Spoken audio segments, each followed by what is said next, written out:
Welcome to another Telltale Books video. I'm Greg and I'm continuing in this video my H.G. Wells series. This will be the number 16 in my listing of H.G. Wells works and is titled The Sun God and the Holy Stars.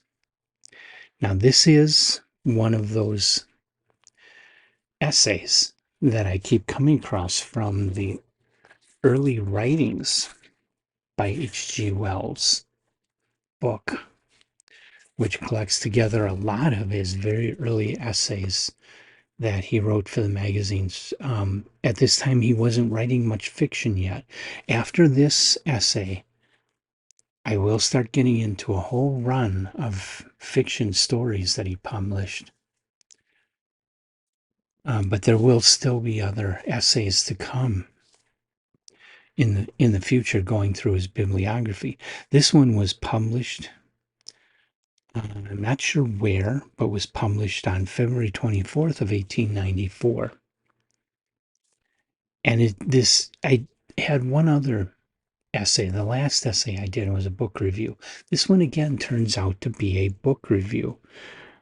I didn't catch the name of the book. At least I didn't jot it down. So my memory is failing me what the book was. But the book was about ancient temples and research into how ancient temples were related to ideas about astronomy, and in particular about the sun, of course, because the sun was extremely important in the early agrarian societies. And so the early religions were um, very much focused on the sun, and they all had different sun gods. And apparently this book is talking about how these ancient temples were orientated to face the east where the sun rises. And that was a very important part of it. Now, Wells, in his article, goes a little further to mention the fact that most Christian churches for a long time were also oriented to the east. And so they were still following this early habit of facing the rising sun. And Wells goes on to say that in our modern world, we ignore this because of artificial light, capitalism, and democracy. Those are the three things specifically that he calls out as the reasons why our religious buildings are no longer oriented along astronomical events.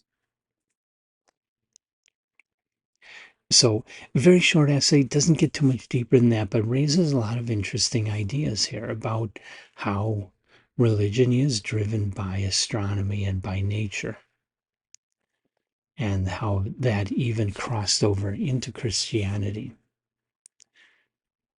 Very good article, I thought.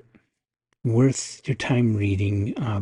Probably not if you're not really interested in nonfiction or not really interested in H.G. Wells. Then you're probably going to find it kind of boring. But if you are interested in those things, if you are interested in astronomy and are interested in the works of H.G. Wells, this is definitely one you should look up and read. So have you, and a lot of the essays in here I have been going online. I didn't do it specifically for this one, but a lot of the others I've gone and looked online and I've been able to find them for free. So you might be able to find the Sun God and the Holy Stars for free on the internet and be able to read it. And it won't take you long. It's only a few pages. So have you already read the Sun God and the Holy Stars? Leave your comments. Leave your comments about that, or about the thoughts on religion and astronomy here, or about H.G. Wells in general. And come on back for more H.G. Wells. Like I say, from here I start to get into fiction with his 17th work, It'll be a short story titled The Triumphs of a Taxidermist. Not really one of his most famous short stories, but hey, we're getting there. At least we're getting out of the essays and into a number of works of fiction now for a while. I hope you'll join me for that and all the rest of H.G. Wells and all the other authors that I talk about here. And until then, hit the like button, hit the subscribe button.